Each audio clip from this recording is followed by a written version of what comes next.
Omar Isov here, and in today's video we are going to talk about mastering movements. What are the 5 most important factors holding you back from lifting some monster weight?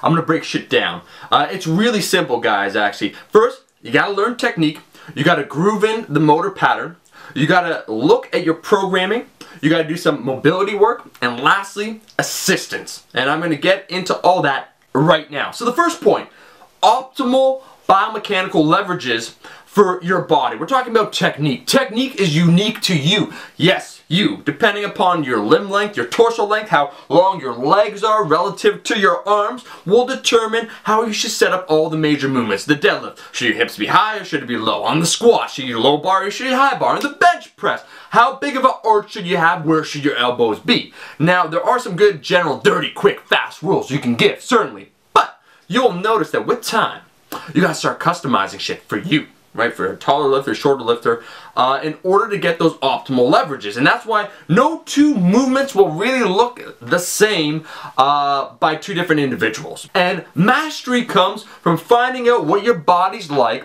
what it responds best to, and then doing that. So don't just accept any piece of advice as dogma. Learn instead technique, and technique that's going to work right for you. Once you find out what works right for you, your genetics and your body type, then part 2, you got to consistently groove in that pattern. Develop something called neural efficiency. That means that when you do a movement, that pattern is so well grooved in from doing it so frequently that your body, it's an easy connection. When your nervous system sends a signal to your muscles to fire, boom, you've done thousands of reps in that same method, the same technique that your body's used to that. As you learn the proper technique for you and as you groove in that pattern, you'll notice that the movement becomes easier. You're just more neurally efficient. So take the time to learn that every single rep is important, and every single rep you should be trying to achieve the perfect rep. 3, let's talk about programming. How you change your reps and your sets and the load that help you get stronger. Now, there's a lot of different books on this, there's a lot of different techniques. It depends upon the individual. It depends upon you. I stress that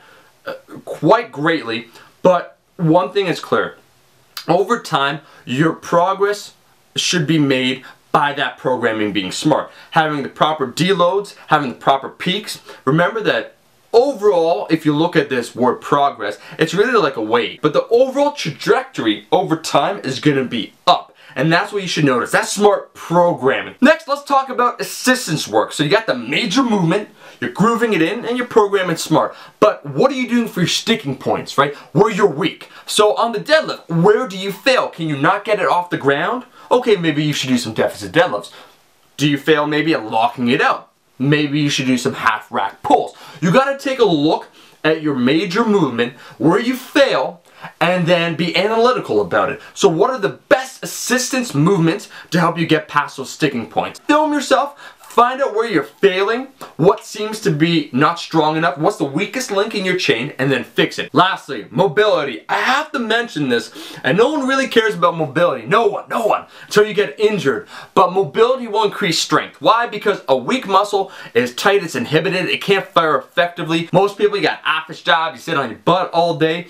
You need to make sure that you're making time to put your body in those different patterns that are necessary so that when you integrate the movement into a squat or a bench or deadlift, it flows seamlessly. Every hour that you work out, you should do, in addition to that, another 10 minutes. Mobility will equal more strength over time. And really, guys, if you break it down, if you break everything down, that's all it is. Right? You're looking at technique that works right for you, grooving in that pattern consistently, getting the perfect rep, trying to achieve perfect technique.